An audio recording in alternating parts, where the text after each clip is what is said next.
Roderick. Roderick Pumperknickle. Some spies rely on complex technology, some on brute force. But Roderick relies on the sheer power of audacity. I stepped through the lasers. None of that overly dramatic Hollywood acrobatic hibble-jibble like playing a drunken game of Twister. No, because that would require effort, and I am morally opposed to effort. I simply stepped through the lasers, and the lasers in turn did absolutely nothing. Why? Because, of course, I turned them off already. How did I do that? Well, you see, that's the beauty of it. I have no idea. But I had a martini in my hand. I don't know how that got there either. A hot martini. Odd, I thought. Maybe it's because I left it in the lasers. Maybe that's where I found it. Who remembers these things? So now, I stand before the object of someone's deepest desires. Inside a glass case, a black velvet box. I arch an eyebrow and set the martini down on a very important-looking control panel because consequences are for other people. I lift the glass case in one effortless motion, just like that, expecting an alarm to blare. Nothing. Disappointing. Not even a challenge. I flip open the velvet box expecting to find a diamond, a top-secret document, or a USB drive filled with national secrets. Instead, I find a rubber chicken.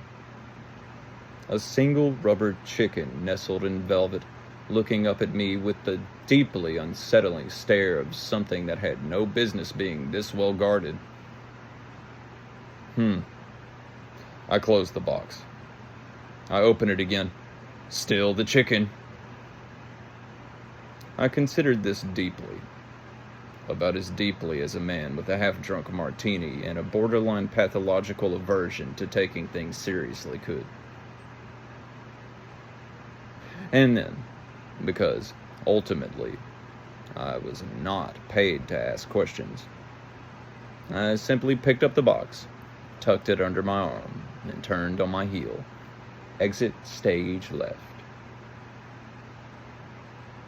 By the time the casino realized they had been robbed, I was already sitting at the bar of a seedy lounge in Budapest, nursing a drink and contemplating whether I should ask why an entire underground operation had been protecting a rubber chicken.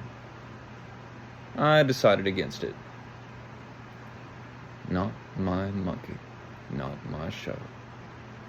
Because at the end of the day, I'm not a man that needed answers. I am a man who makes everyone question everything. Budapest was exactly as I had remembered, which is remarkable, considering I had no memory of ever being there before. The lounge smelled of old wood, regret, and the kind of jazz that plays only when someone's about to make a terrible decision. A red light flickered in the corner, giving the place the aesthetic of a noir film that had been left out in the sun too long. I sat at the bar, the velvet box beside me, a fresh martini in hand. Because, despite what the skeptics say, the world always has a fresh martini waiting for a man who walks like he belongs there. The bartender was a woman of indeterminate age and infinite disinterest. She had the weary expression of someone who had seen everything and was unimpressed by all of it. Her name tag read Olga, which felt right. Olga wiped a glass, and gave me a glance that could charbroil a lesser man. And then she said, "You want something? Or are you just here to make the air worse?"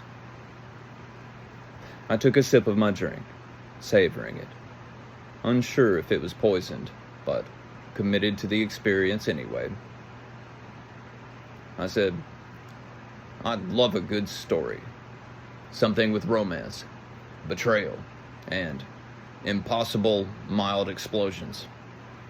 Olga snorted and said, "You want a bedtime story? Go read a book. You want another drink? Pay for that one first." I smiled. This is why I love Budapest.